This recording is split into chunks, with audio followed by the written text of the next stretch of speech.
I gotta say this.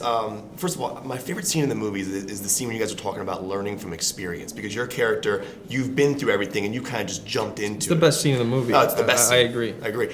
And I wanted to ask you too if you could say this. I mean, Robert, I know you've been in the game forever, and Bradley, you've been doing this for a while as well. What did you learn from Robert as an actor? And Robert, do you still learn from younger actors as well, even though you've been doing this for so long? Yeah, no, I learned from, actually, I was very impressed with Bradley, just his alertness, his sharpness, the scenes where he's speaking other languages, I thought was terrific. That's not so easy. Right. And I was very impressed with Bradley, and we have enjoyed working together.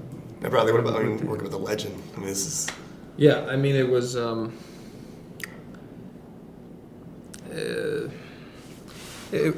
don't know. He's dead. It was Who's Robert De Niro? Who is that? No, I'm just because it really was. I have been doing this for 10 years. Yeah, right. And worked with amazing actors, and no, not one's better than the other. It's really about a fit. It really is more about that, I find, than anything else. As long as you're acting with somebody who can act. Right.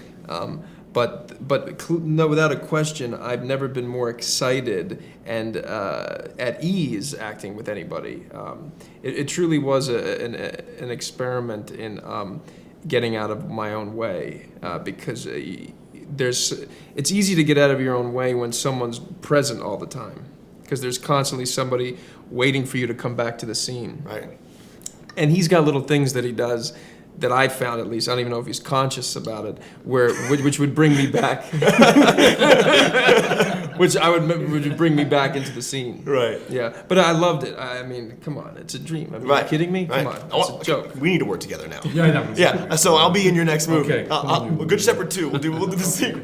I gotta say this. One of the interesting things about this movie is that your character goes from this, you're struggling, you're at writer's block, and then all of a sudden you jump to stardom.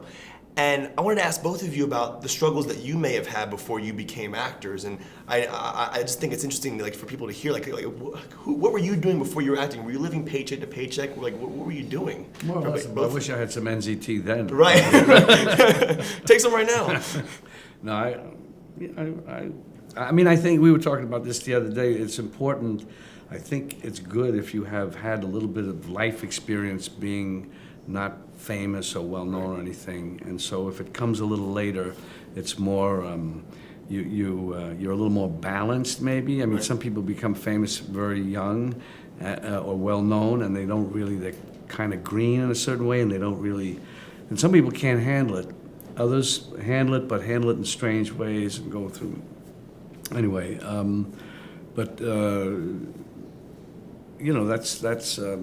that's all that I would say. That it's better if you have a little time under your belt before you start become well known or whatever. Because it's a weird feeling when you get all this attention all of a sudden. I mean, I'm so used to it now after all these years, but sometimes it even bothers me at certain times. And people ask me for an autograph, so I say, I don't want to do it now or something.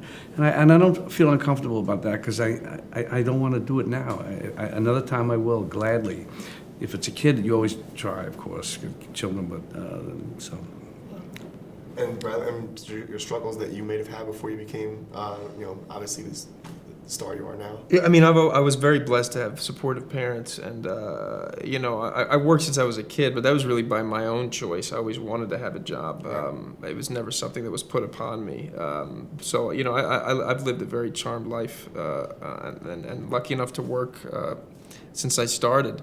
But yeah, life has certainly changed, and I think that if I had been in The Hangover when I was 23, I would be very scared. Right. Because fame, in a different perspective, fame could seem to solve a lot of one's problems. Like in the movie. Yeah.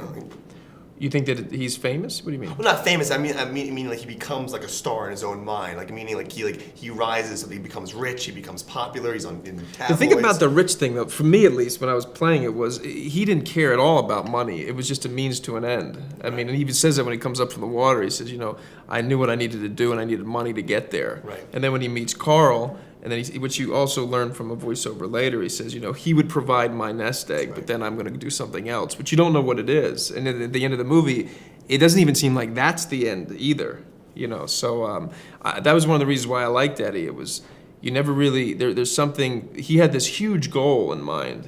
Maybe it was to take over the world, I don't know what it is, but it certainly wasn't to hoard merchandise or gain a lot of wealth for its own sake. Well, I just say congratulations, guys. I'm sorry I went over. Thank you.